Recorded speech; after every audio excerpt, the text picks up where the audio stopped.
तो दोस्तों एक बार फिर स्वागत है आपका हमारे चैनल पर। मेरा नाम है वरुण और हम बात कर रहे हैं आयोग की। तो आयोग में हमने बहुत सारे आयोग पे डिस्कस कर लिया था, 3-4 मैंने वीडियोस डाली थी, बाकी परसों लाइव आके मैंने 4-5 टॉपिक इकट्ठे खत्म कर दिए थे ताकि भाई आपकी रिवीजन जो है वो ज़रूरी है और वो पहले हो जाए, वो इंपॉर्टेंट है। तो आज जो हम बचे हुए कुछ आयोग बचे हैं उसमें से एक पे डिस्कस करेंगे जिसकी हम बात कर रहे हैं।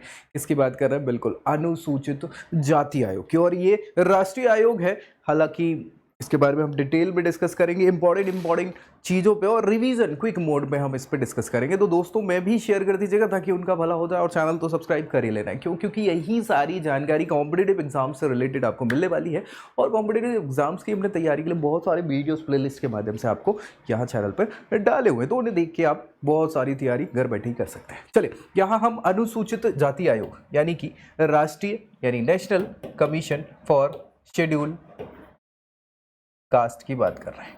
ठीक है, NCSC इसको शॉर्ट फॉर्म में कहा जाता है। और क्या कैसे पूरा का पूरा इनका हम बैकग्राउंड से लेके स्टार्ट करेंगे, अभी तक के क्या कैसे कार्यक्रम रहे हैं, क्या क्या इनके कार्य हैं, आयोग के क्या शक्तियां दी हुई हैं, कौन इनको अपॉइंट करता है, सारी चीज़ें डिटेल में जहाँ से क्वेश्चन बनेंगे। क्योंकि 21 तारीख को होने वाले एग्जाम में गारंटेड 1 से 2 क्वेश्चन यहाँ से बनने वाले, तो भाई पूरा आपको डिटेल डिस्कशन इस पर करना ज़रूरी है। ठीक है भाई, आर्टिकल ये 338 है। 338 ये आर्टिकल किसका? ये कॉन्स्टिट्यूशन का आर्टिकल 338 है। इसीलिए ये जो बॉडी है NCSC, इसको हम कॉन्स्टिट्यूशनल बॉडी कहते हैं या इसको संवैधानिक आयोग का दर्जा दिया गया है। ये निकाय संवैधानिक निकाय। और सीधा क्वेश्चन कई बार इससे पूछा जा चुका है, तो सीधी सीधी ये चीज़ें तो आपको याद रखनी है कि कौन से आर्टिकल से NCSC बना है। ठीक है भाई, कोई दिक्कत? चलो, अब क्या क्या पढ़ने वाले हैं हम यहाँ पे इस NCSC के बारे में। तो भाई सारी चीजें शुरुआत हम यहाँ बैकग्राउंड से करने वाले हैं, पृष्ठभूमि पर डिस्कस करेंगे। बैकग्राउंड के बाद हम देखेंगे कि भैया इनका क्या इंट्रोडक्शन है, परिचय पे चर्चा करेंगे। और परिचय के साथ ही हमें समझ में आ जाएगा कि इनको बनाने की क्या संरचना है, कैसे आयोग बनाया गया, गठन कैसे किया गया। सो उनकी संरचना, उनकी नियुक्ति पर डिस्कशन करेंगे क्योंकि यहाँ से सीधे क्वेश्चन बनने वाले हैं। ठीक है, इसके बाद हम इनके कार्यों पे डिस्कशन करेंगे, इनकी शक्तियां देखेंगे, कुछ और एक्स्ट्रा जो फैक्ट्स हो सकते हैं अदर फैक्ट्स के तौर पे यहाँ उस पर डिस्कस करेंगे। और फाइनली इनसे रिलेटेड जो प्रावधान है अनुसूचित जाति से रिलेटेड वो हम डिस्कस कर लेंगे। और इसी के साथ मुझे लगता है ये लेक्चर हमारा या ये वीडियो समाप्त हो जाएगा। तो चलिए स्टार्ट करेंगे। यहाँ टाइम वेस्ट ना करते हो बैकग्राउंड पे। अब बैकग्राउंड तो आप समझते ही, देखो यार बहुत बड़ा लेक्चर मैं इस पर दे सकता हूँ लेकिन कोई मतलब है नहीं देने का, क्योंकि हम क्विक रिवीजन कर रहे हैं और ये सारी जानकारी तो आपको पता ही। देखो, आज़ादी के समय की हम बात करें तो आज़ादी के समय जैसे ही आज़ादी हमें मिली उससे पहले तक हमें ये तो समझ में आ गया था, क्योंकि तब तक राजनीतिक रूप से इतनी सारी चीज़ें हो गई थी कि लोग पिछड़ा वर्ग वगैरह या फिर अनुसूचित जाति जनजाति ये टर्म्स आ गए थे। 1935 के एक्ट में आपको पता ही होगा कि पहली बार ये schedule caste schedule tribe type के वो डाल दिए गए थे। सो उनके बेसिस पे अब धीरे धीरे लोगों को अलग अलग बना दिया राजनीतिक तौर से कि भाई ये ऐसे हैं, वो वैसे हैं, वो अंगड़िया जनजाति बोलते हैं, कुछ पिछड़ा जनजाति बोलते हैं। ऐसे सारे टर्म्स जो हैं आपने हिस्ट्री में पढ़े हैं या राजनीति में पढ़े। समय के साथ साथ जब हम आज़ाद हुए और हमने अपना संविधान बनाया तो इन लोगों के लिए, चूंकि हमें चाहिए था इक्वालिटी। इक्वालिटी कब होगी? जब हम सभी लोगों को, चाहे वो पिछड़े हों चाहे अंगड़े हों, सबको बराबरी पे लेके आए। और इसमें ज़रूरी था उन लोगों का सपोर्ट करना जो सदियों से दबे कुचे आ रहे थे, है ना। सो इसीलिए हमने प्रावधान बनाए कॉन्स्टिट्यूशन में, हमने मतलब हमारे पूर्वजों ने। और उन्होंने यहां बताया कि भैया आर्टिकल 338 में अनुसूचित जाति और जनजाति, देखो पहले ये इकट्ठे हुआ करते थे, याद रखिएगा। यहां से अलग से एक जनजाति आयोग भी आएगा 338A में, जिसमें हम नेक्स्ट वीडियो में डिस्कस करेंगे।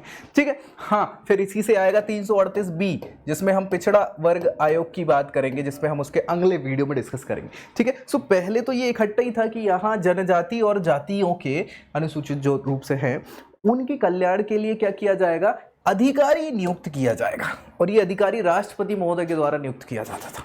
ये आर्टिकल 338 में लिखा है साफ सुथरे तौर पे। एक ही आर्टिकल था, उसमें केवल इतनी चीज लिखी थी कि इनके कल्याण हेतु, इनकी जागृति हेतु या इनके रख रखाव देख रेख के लिए एक विशेष अधिकारी की नियुक्ति राष्ट्रपति महोदय करेंगे। लेकिन समय के साथ साथ बहुत सारी चीजें होना स्टार्ट हुई, अलग अलग रूल्स एंड रेगुलेशंस आए गए, है ना। बहुत सारी अलग कानून बनाए गए जिनके माध्यम से, अच्छा, इस पे वर्क करने के लिए राष्ट्रपति महोदय ने नवंबर 1950 18 नवंबर की बात है, इन्होंने विशेष अधिकारी की नियुक्ति भी कर दी। राष्ट्रपति महोदय उस समय कौन थे भाई? हमारे राजेंद्र प्रसाद साहब थे, डॉक्टर राजेंद्र प्रसाद। ठीक है, सो राजेंद्र प्रसाद साहब ने क्या किया? यहाँ पे नियुक्ति भी कर दी उस विशेष अधिकारी की। बढ़िया है, सही सब चलता रहा बढ़िया। लेकिन समय के साथ साथ जिस मुकाम के लिए, जिस चीज़ के लिए हमने ये अधिकारी की नियुक्ति की थी कि उनका रखरखाव ढंग से देख रेख करी जाए और उन पर जुल्म इत्यादि ना किया जाए, लेकिन वो रुक नहीं रहे थे, तो उसके लिए फिर एक कानून की बात चली और कानून बनाए गए अलग अलग। हमने डिस्कस भी किया 1955 में भी, हाँ, फिर और उसके बाद 1989 में भी, वो सारी चीज़ें देखेंगे। अगस्त 1978 में कार्यपालिका के प्रस्ताव के द्वारा क्या किया गया, अनुसूचित जाति और जनजाति के लिए एक आयोग का गठन किया गया। बहुसदस्यीय आयोग होगा। अब विशेष अधिकारी नहीं, एक आयोग बनाएंगे जिसमें बहुत सारे सदस्य होंगे। ये बात कब हुई, ये एक कार्यपालिका के प्रस्ताव के द्वारा 1978 के अगस्त में इसको पारित कर दिया गया कि भैया अब एक आयोग बनाया जाएगा। लेकिन अभी भी ये आयोग कॉमन आयोग है। कौन सा, एक जाति, अनुसूचित जाति और जनजाति दोनों के लिए एक ही आयोग होगा, बहुसदस्यीय आयोग होगा। ठीक है, यहां तक कोई दिक्कत नहीं। इसमें भैया इसके पहले अध्यक्ष भोला पासवान शास्त्री साहब बनाए गए। ठीक है, 1978 में। ये कई बार पूछ लिया जाता है कि राष्ट्रीय जाति जनजाति आयोग के पहले अध्यक्ष कौन थे, तो भोला पासवान शास्त्री साहब पहले अध्यक्ष बने। फिर समय के साथ और जरूरत है कौन चीजों की, तो 1987 की बात है और इस समय तक क्या हुआ, इस आयोग का नाम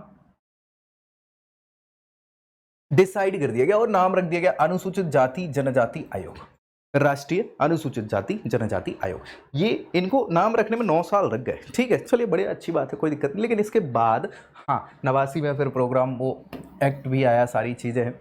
चलिए SC/ST एक्ट जिसको हम बोल रहे हैं, 1992 65वें संविधान संशोधन के द्वारा राष्ट्रीय अनुसूचित जाति और जनजाति आयोग को क्या मिल गया, यहाँ पे संवैधानिक दर्जा मिल गया। ये याद रखिए, कौन सा संवैधानिक संशोधन था, संविधान संशोधन था, जिससे इस राष्ट्रीय अनुसूचित जाति अनुसूचित जनजाति आयोग को संवैधानिक दर्जा दिया गया। और ये आपका 65वां संविधान संशोधन था जो कि 1992 में किया गया था। इसके बाद तो बढ़िया रहा। इसमें अध्यक्ष कौन थे, H रामधन साहब इसके अध्यक्ष थे।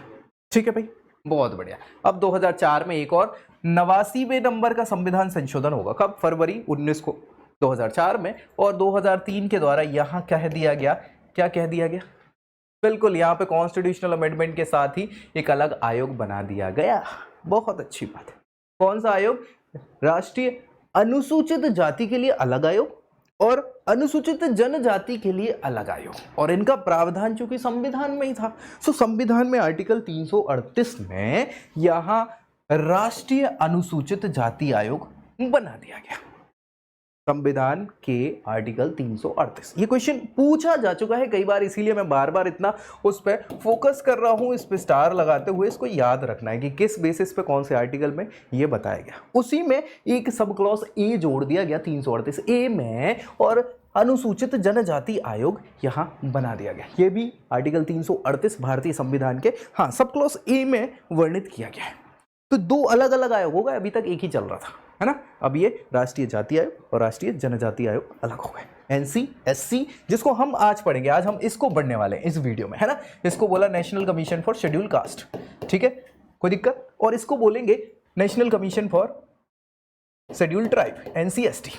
ठीक है, फिर NC/BC भी आएगा, हाँ, जिस पे हम डिस्कस नेक्स्ट वीडियो में करेंगे, जो कि बैकवर्ड क्लासेस के लिए आया। ठीक है, सो वो भी हम डिस्कस कर लेंगे। चलिए अब हम 338 पे डिस्कस कर रहे हैं, जाति आयोग पे। बढ़िया, इनके परिचय पे डिस्कस करें। सो 1978 में स्टैब्लिश किया गया था, ये हमने डिस्कस अभी कुछ समय पहले किया था। और इसके वर्तमान स्वरूप को लाया गया 2003 के वो उस अमेंडमेंट के तौर पे। ठीक है, 2004 में वर्तमान स्वरूप कब आया, 2004 में आ जाएगा, फरवरी 2004 में।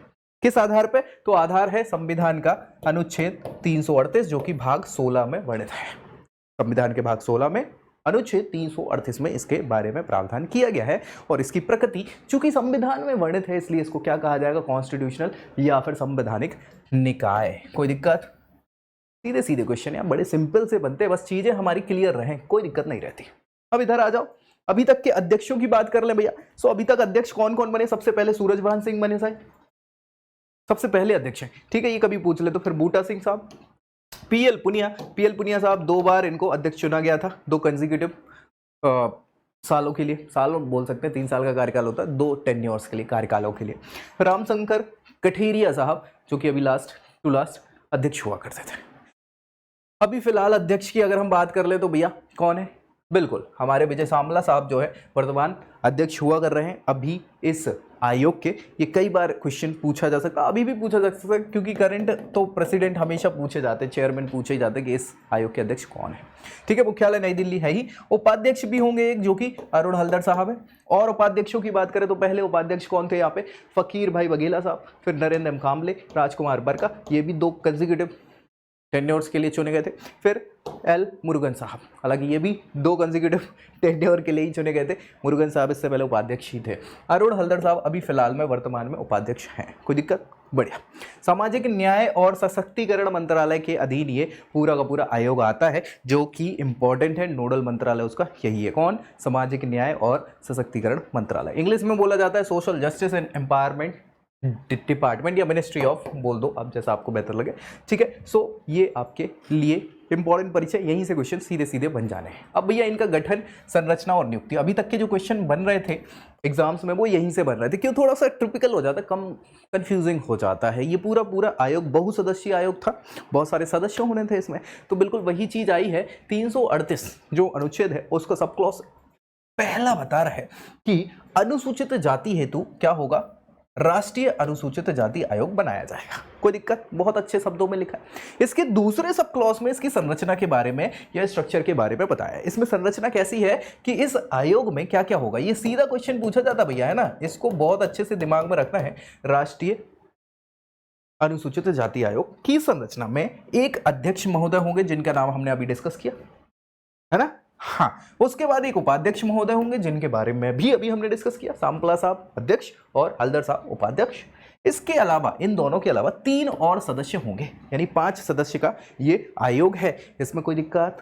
तो सीधे क्वेश्चन ये पूछा गया था कि कितने सदस्य होते हैं टोटल, तो अध्यक्ष को मिला के 5 और अध्यक्ष को हटा के 4, है ना, अध्यक्ष उपाध्यक्ष और बाकी 3 सदस्य। ठीक, बढ़िया। सेवा शर्तों के बारे में भी इसी आर्टिकल में यानी सब क्लॉज में वर्णन किया गया है। इन सभी की सेवा शर्तें राष्ट्रपति महोदय के द्वारा तय की जाती, और ये आयोग भी बनाया जाता है। इनका अपॉइंटमेंट भी क्या है, नियुक्ति कौन करेगा, राष्ट्रपति महोदय ही करते हैं। ये क्वेश्चन भी पूछा गया। राज्य के जो आयोग हैं उनमें राज्यपाल महोदय करेंगे, और राष्ट्रीय जो है उसमें राष्ट्रपति महोदय करेंगे। ठीक है, राष्ट्रपति महोदय ही नियुक्ति करते हैं। ये तीसरे सब क्लॉज में इनकी पूरी बात बताई हुई है आर्टिकल 338 के। कोई दिक्कत परेशानी किसी को भी? बढ़े आगे चले। कार्य जो इंपॉर्टेंट हो जाते हैं भाई, क्यों बना दिया गया है इस आयोग को, इसका काम क्या है भाई, है ना। सो ये इंपॉर्टेंट है किस लिए, तो ये जैसे आप समझ पा रहे होंगे, नेशनल कमीशन फॉर एससीज है, यानी अनुसूचित जाति के लिए ये राष्ट्रीय आयोग है। तो उनके सम्मान, पुनर्वास और उनके अधिकारों को बनाने के लिए या उनको सशक्त बनाने के लिए ये आयोग बनाया गया। ऑब्वियस सी बात है कि उन पे कुछ गलत ना हो उनके साथ, इसीलिए बनाया। तो यही काम होंगे उनके, इनसे संबंधित जागरूकता और सारे काम फैला। ठीक है ना, चलो और अच्छे से समझ ले। अनुसूचित जातियों के संवैधानिक संरक्षण, जो संविधान में वर्णित है संरक्षण, उनसे सभी जितने भी मामले हैं उनका निरीक्षण करना, अधीक्षण करना और उन सभी मामलों में क्रियान्वयन करते समीक्षा करना, ये सारे कार्य इनके। इसके अलावा आप देखें तो इनके हितों का जितना उल्लंघन करने वाले कार्य हो रहे हैं उन मामलों की जांच करना, उनकी पड़ताल करना और सुनवाई करना, ये सभी काम किसका है, national commission for schedule caste का है। ये कमीशन इसीलिए बनाया गया है। और काम देख ले, अगर राष्ट्रपति महोदय कुछ और काम दे दें, इनको आदेश दे दें, तो उनसे संबंधित कार्य भी ये कर सकते हैं, अनुसूचित जातियों से संबंधित। कोई दिक्कत? बढ़िया। इनके अलावा इनके संरक्षण के संबंध में जितने भी कदम उठाए जा रहे हैं उन कार्यों के बारे में क्या करेंगे, ये राष्ट्रपति महोदय को अपनी वार्षिक रिपोर्ट प्रतिवेदन के रूप में प्रस्तुत करेंगे। ये भी इनका ही काम है। और किसी जाति को अनुसूचित जाति में डालना है कि नहीं डालना है, क्या करना है, इसके बारे में भी सिफारिश करने का काम किसका है, NCSC का ही है, national commission for schedule caste. ठीक है, ये पूरा काम सिफारिश करने का भी इनका ही है। और ये क्वेश्चन कई बार पूछ लिया जाता है। अब इनको क्या क्या शक्तियां दी हैं, चूंकि ये आयोग बनाया है तो कुछ पावर तो देंगे ही ना, ऑब्वियस सी बात है। तो इसको सिविल न्यायालय का अधिकार है, मतलब ये सिविल न्यायालय की शक्तियां प्राप्त है इस आयोग को। ये किसी भी व्यक्ति में समन दे सकती है, किसी व्यक्ति को उठा सकती है, जांच के लिए बुला सकती है और उनको कुछ समय की कारावास इत्यादि की भी सजा सुना सकती है। तो इतने अधिकार हैं इनके पास कि भैया भारत के किसी भी भाग से किसी व्यक्ति को समन जारी करना, उसको हाजिर कराना, उसका परीक्षण करना, उनकी शपथ इत्यादि पे देखरेख करना, ये काम, उनसे रिलेटेड कोई दस्तावेजों को प्रकट करना, किसी मामले से रिलेटेड ठीक है, और उनकी अपेक्षा इत्यादि करना भी इनके अंदर आता है। शपथ पत्रों पर साक्ष्य ग्रहण करने का अधिकार इनको दिया गया है। साथ ही साथ न्यायालय या कार्यालय में किसी लोक अभिलेख या उसकी प्रति मंगाने का अधिकार भी इनको दिया गया है। अगर वो मामले में आता है तो या उससे कुछ फायदा होता है तो साक्ष्यों और दस्तावेजों का परीक्षण करने का पूरा समन ये जारी कर सकते हैं। और राष्ट्रपति महोदय अगर इनको कोई कार्य या विषय इत्यादि दे तो उस पर भी काम कर सकते हैं। ये भी इनको शक्ति प्रदान की गई है, मतलब एक्स्ट्रा अगर वो जोड़ दें कुछ करने को तो सो ये सारे के सारे कार्य हैं जिन्हें आपको याद रखें। अब अन्य तथ्यों में बात कर लें तो आयोग का प्रतिवेदन ये डिपेंड करता है कि आयोग ने किससे संबंधित काम किया। मतलब अगर राष्ट्रीय स्तर पर काम कर रहे हैं तो वो अपना प्रतिवेदन किसको देंगे, राष्ट्रपति महोदय को देंगे, यानी अपनी वार्षिक रिपोर्ट उनको पेश करेंगे और राष्ट्रपति महोदय संसद के पटल पे क्या करेंगे, उस रिपोर्ट को रखेंगे और चर्चा करेंगे कि भैया ये फला फला फला फला काम इन आयोग ने किया है और ये चीज़ों को यहाँ पे इन्होंने इस वर्ष किया है, इतनी सिफारिशें पेश की है, इतने मामले निपटाए हैं, इतनी जांच करी है, ये सारी चीज़ें उन पे डिस्कशन होगा संसद में और उनसे संबंधित कोई कानून बनाने का काम होगा तो संसद में फिर वो काम हो जाएगा। अगर वहीं आप राज्यों से रिलेटेड कोई मामला निपटाते हैं तो राज्यपाल महोदय को अपनी रिपोर्ट पेश करनी होगी और राज्यपाल महोदय क्या करेंगे, बिल्कुल राज्य विधानमंडल के पटल पर वो रिपोर्ट रखेंगे और वहाँ भी यही सेम चर्चा होगी राज्यों से रिलेटेड। अगर कुछ कानून बनाने हुए, नए कानून बनाने हुए तो वो वहीं के वहीं इनसे रिलेटेड बन जाएंगे। अगर इनने कोई सिफारिश पेश करी है कि भाई ऐसा होना चाहिए और इन्होंने नहीं किया, चाहे वो संसद की बात करें या राज्य विधानमंडल की बात करें, तो भाई उन्हें कारण बताना होगा कि भैया ये कारण था इसलिए हमने इसको नहीं लागू किया या ये सारी चीजें। बाकी कोई ऐसी समस्या की बात है नहीं। देख लो यहाँ पे यही लिखा है, संघ और प्रत्येक राज्य सरकार को अनुसूचित जाति को प्रभावित करने वाले नियम या कानून बनाने से पहले आयोग से परामर्श लेने की आवश्यकता होगी। अब वो परामर्श लेंगे लेकिन ये जरूरी नहीं है कि आयोग ने जो बोला है वही हो, है ना। हाँ, उनकी चर्चा सुन सकते हैं आप बिल्कुल, अगर नहीं माननी है तो मतलब कोई बात नहीं, आप क्या ही कर सकते हैं उसमें, तो ऐसी कोई दिक्कत ही नहीं। चले कार्यकाल की बात कर लें, जो कई बार पूछ लिया जाता है, एक दो बार ये क्वेश्चन आ चुके हैं कि national commission for schedule caste या राष्ट्रीय अनुसूचित जाति आयोग का कार्यकाल कितना होता है, या सदस्य पूछ लेंगे, अध्यक्ष पूछ लेंगे, तो वो है, तो यहां याद रखिएगा 3 वर्ष का कार्यकाल होता है इनका, ठीक है, कोई दिक्कत। इनको अधिकतम 2 बार 3-3 वर्ष के कार्यकाल के लिए चुना जा सकता है, यानी कि ये हाँ एक बार और अपॉइंट किए जा सकते हैं एक बार होने के बाद। तो हमने अभी डिस्कस किया था कि 1-2 ऐसे अध्यक्ष उपाध्यक्ष रहे हैं जो अपने 2-2 कार्यकाल पूरे कर चुके थे, ठीक है। आयोग का अध्यक्ष जो है उसको हम भैया अच्छा बड़ा व्यक्ति होगा, वो ऑब्वियस सी बात है, केंद्रीय कैबिनेट मंत्री के समकक्ष उसको दर्जा दिया जाएगा, किसको, अध्यक्ष को। और उपाध्यक्ष महोदय को भी केंद्रीय राज्य मंत्री का दर्जा दिया जाता है, मतलब उतनी उनकी वेतन होगी, हाँ उनसे संबंधित उनको सारे भत्ते दिए जाएंगे, उनसे संबंधित सिक्योरिटी और सारी चीजें, बंगला अंगला गाड़ी आड़ी सब उसी से संबंधित, क्योंकि वो राज्य मंत्री है, केंद्रीय राज्य मंत्री, ऑब्वियस सी बात है। सदस्यों की बात करें तो सचिव के समकक्ष इनको दर्जा दिया जाता है, भारत सरकार के जितने भी 3 सदस्य रहेंगे उनको, और भाई उनसे संबंधित सारे वेतन भत्ते इत्यादि उनके सुरक्षा इत्यादि। क्षेत्रीय कार्यालय जो कई बार पूछ लिए जाते हैं कि भारत भर में रीजनल इनके ऑफिसेस भी होंगे। देखो हमने देखा कि हेडक्वार्टर तो नई दिल्ली में है, लेकिन अगर मान लीजिए पर्टिकुलर कहीं और हमें जाना पड़े नई दिल्ली की जगह, और क्या ऑप्शंस हो सकते हैं हमारे पास, तो चूंकि अनुसूचित जाति आयोग है तो जिन जिन राज्यों में अनुसूचित जातियां ज्यादा हैं, मतलब कोशिश वो करी गई है वहां रीजनल ऑफिस बनाए गए हैं। जैसे आप देखें अहमदाबाद, कोलकाता, लखनऊ, बेंगलुरु, पटना, चंडीगढ़, पुणे, चेन्नई, अगरतला, गुवाहाटी, हैदराबाद, तिरुवनंतपुरम, ठीक है। सो ये सारे के सारी ऐसी आपके ऑफिसेस हैं जहां पे ये रीजनल ऑफिसेस वर्क कर रहे हैं। डन। इसी के अलावा यहाँ कुछ प्रावधान है अनुसूचित जाति के लिए जो पूछ लिए जाते हैं। अब प्रावधान तो अलग अलग हो सकते हैं, एक तो कॉन्स्टिट्यूशन में बताए हुए जिन्हें संवैधानिक प्रावधान कहा जाएगा, इन पे हमने कई बार डिस्कस किया भी, और पॉलिटी की वीडियो प्लेलिस्ट के तौर पे पढ़िए, वहाँ भी आप चाहे तो देख सकते हैं। इसके अलावा कुछ स्टैट्यूटरी मतलब सांविधिक मतलब इन पे कुछ कानून बनाए गए हों अलग से संसद में। सो भैया देखो सबसे पहले संवैधानिक तो देख लें तो आरक्षण जो है प्रणाली शैक्षणिक आधार पर, अनुच्छेद 15 जिसको RRCSP कहा जाता है, बहुत सारे बच्चे जो पढ़ रहे हैं वो सभी जानते हैं RRCSP के बारे में, ठीक है। इसमें ये सारे के सारे आरक्षण शैक्षणिक आधार पर एजुकेशनल रिजर्वेशन की बात कही गई है। फिर अनुच्छेद 16, ये तो सभी जानते हैं भैया, बिल्कुल रिजर्वेशन बेसिक तो है, यहीं से आया जैसा सभी कहते हैं। तो लोक नियोजन में आरक्षण की बात, रिजर्वेशन ऑफ पब्लिक एम्प्लॉयमेंट, ये भी इंपॉर्टेंट है जो संविधान में वर्णित किया गया। फिर आर्टिकल 17, ये तो हमेशा से इंपॉर्टेंट है ही, अबोल्यूशन ऑफ अनटचेबिलिटी, बिल्कुल अस्पृश्यता का अंत करने की बात यहाँ गई है आर्टिकल 17 में, और इसी के बेसिस पे कानून लाए गए थे। और ये आयोग भी, मैं सच्चाई बताऊं तो घुमा फिरा के वहीं से आया। ठीक है, आर्टिकल 330, ये कई बार पूछा गया क्वेश्चन है कि लोकसभा में सीटों का आरक्षण कौन से आर्टिकल में बताया गया। ये पीएससी में डायरेक्ट क्वेश्चन पॉलिटी से भी पूछा जा चुका है, फिर तो मतलब यहाँ है तो ये पूछा जा। आर्टिकल 330 यहाँ किसकी बात है, लोकसभा में सीटों का आरक्षण। और अगर वही चीज हमें राज्य विधानसभा की बात करनी है तो आर्टिकल 332, ये इंपॉर्टेंट है और ये सभी कॉन्स्टिट्यूशनल प्रावधान बताए गए हैं एनसी-एससी से संबंधित। वहीं अगर सांविधिक प्रावधानों की बात कर लें या स्टैट्यूटरी, तो सबसे पहले नागरिक अधिकार संरक्षण अधिनियम, ये बनाया गया था 1900, ये 95 लिखा है, 55 है ये एक्चुअली, है ना, इसको 55 कर लीजिएगा। अनुसूचित जाति जनजाति अत्याचार निवारण, ये पहले एमपीपीएससी में पूछा जाता था, हालांकि ये भी पूछा जाता था सिविल प्रोटेक्शन एक्ट। ठीक है, ये 1989 का है, 1989 का। ठीक, इसके अलावा परंपरागत वन निवास अधिनियम, ये 2006 का है।